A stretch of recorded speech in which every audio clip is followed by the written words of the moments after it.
Hi, so we're going to solve using inverse trig, which means we're going to solve for the angle that matches with our trig ratios. So I'm going to solve for x here.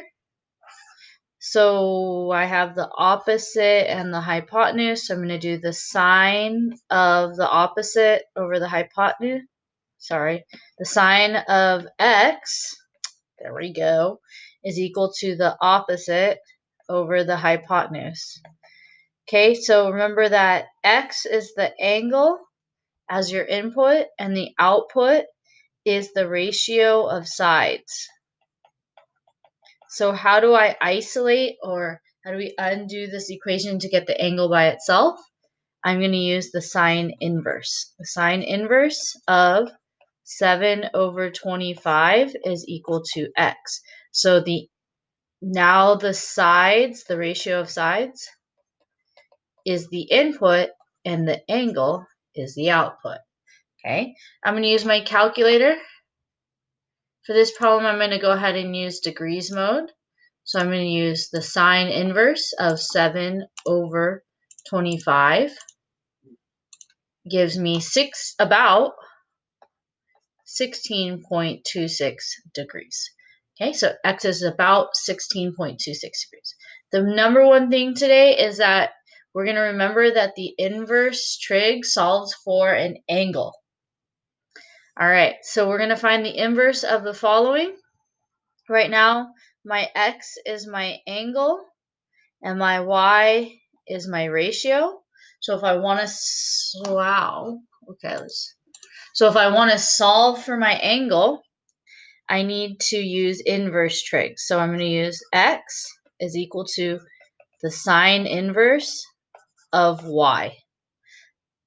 Okay, so the angle is equal to the sine inverse of y. X is the angle, y is the ratio of sides. Okay, cosine, again, angle, sides. So I get the angle is equal to the cosine inverse of the sides. Okay. Lastly, angle. Regular trig uses the angle as the input. The tangent inverse, the input is the angle or the sides. Oh yeah, the sides. So that's y in this case. So the sides come down here and the angle gets isolated. Angle, sides. You can use any letters you want, really. Okay. All right, so another way to write trig inverse trig is using, you either put the -1 right there, like, so that the thing that is being inverted is, well, it's saying that that's the inverse function. Okay, it's the inverse of the function. It's really confusing, so a lot of times we just write arc sine. These are the same thing. Same with cosine. Arc cosine. Oops, brassy. Of x. Okay, and in this case, is x an angle or a side, or the ratio of sides? It's the sides, because the input to an arc cosine or an inverse trig function are the sides. Okay, so arc tan means inverse tan, and the x again mean the input are the sides. Okay, what this is not, which we always think it is 1 over the tangent of x. That's wrong. That would be 1 over the tangent of x would be the tangent of x to the -1, like that. It's dumb. I know. That's why we write arc tan. Okay? All right, next up. This is not 1 over the cosine of x. Boom. Not the same. This is not 1 over the sine of x. Nope. It's just something separate. So what we would say is arc sine or inverse sine. Okay. All right.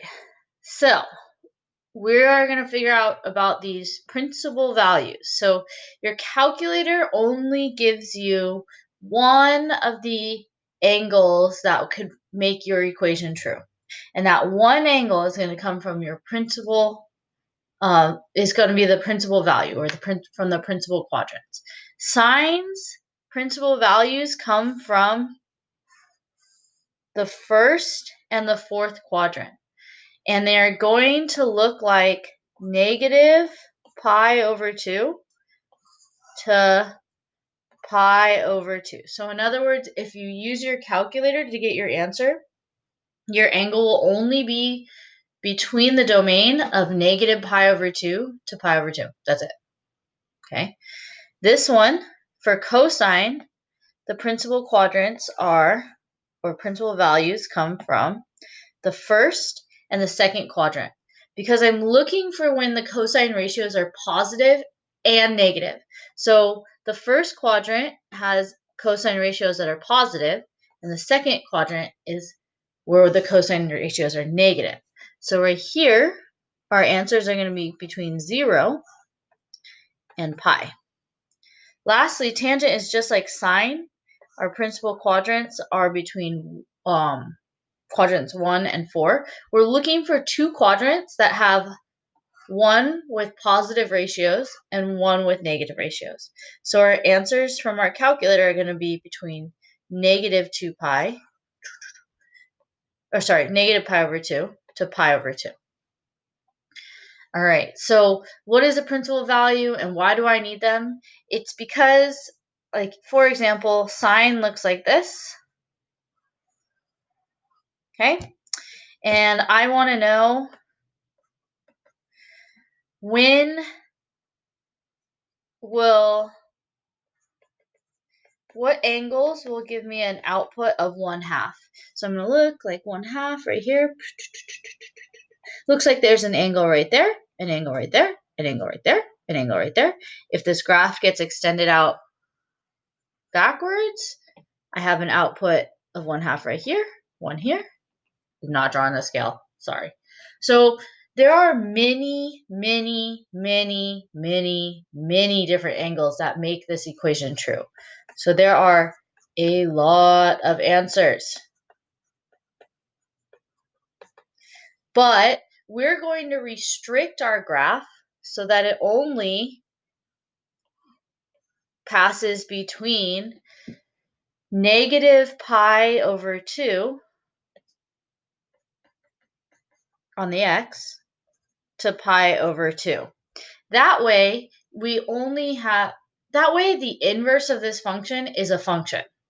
Okay, so we get one consistent output every time, and that one consistent output is going to come from this little region right here, from negative pi over 2 to pi over 2. Then all the rest of these answers we have to figure out ourselves. Okay? Cool. So, principal quadrants, or principal values. I always call them principal quadrants. Okay, principal values are the value in inverse trig. It's the answer your calculator will give you.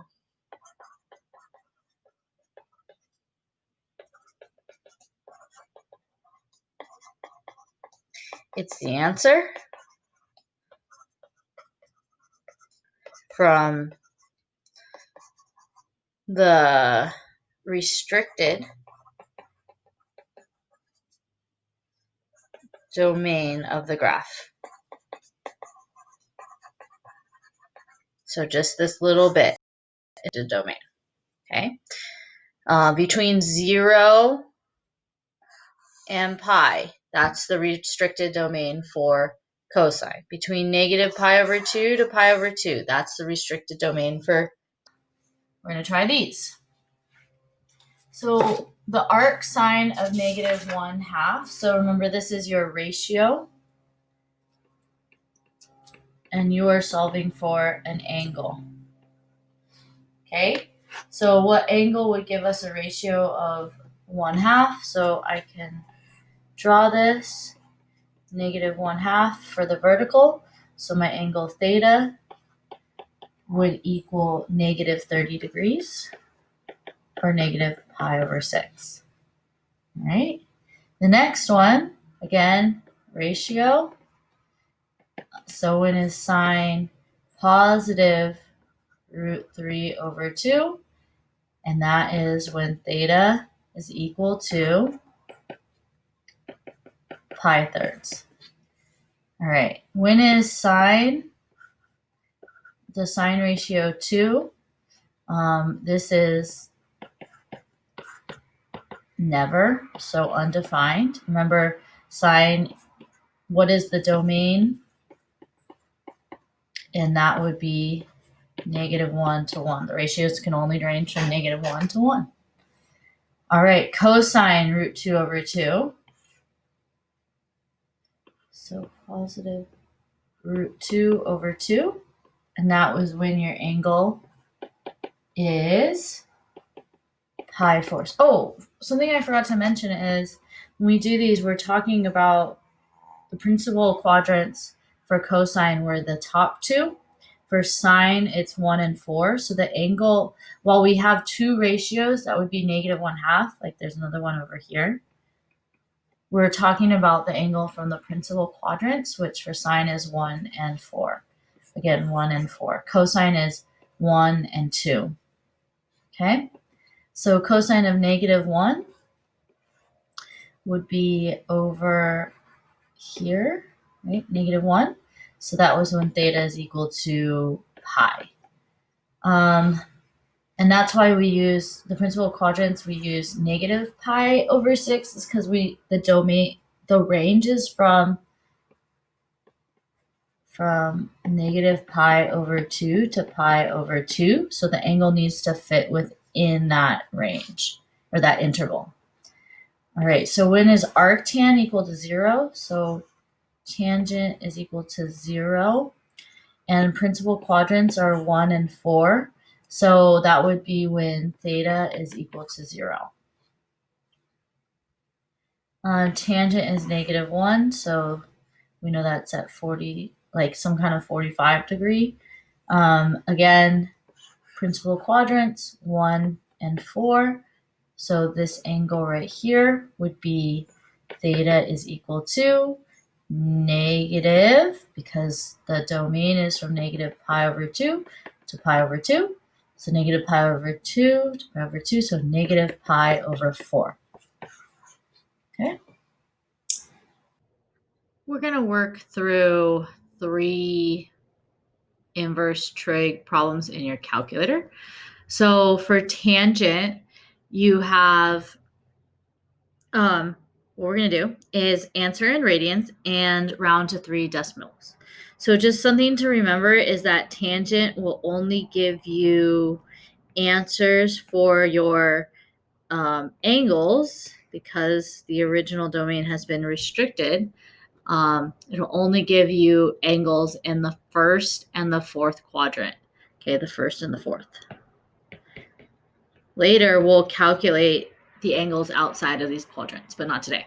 Okay, so in your calculator, I'm going to check to make sure I'm in radians mode. Okay, quit. And then I use the inverse trig button, so inverse tan, and I use negative 0.4, close my parentheses, equals negative 0.38.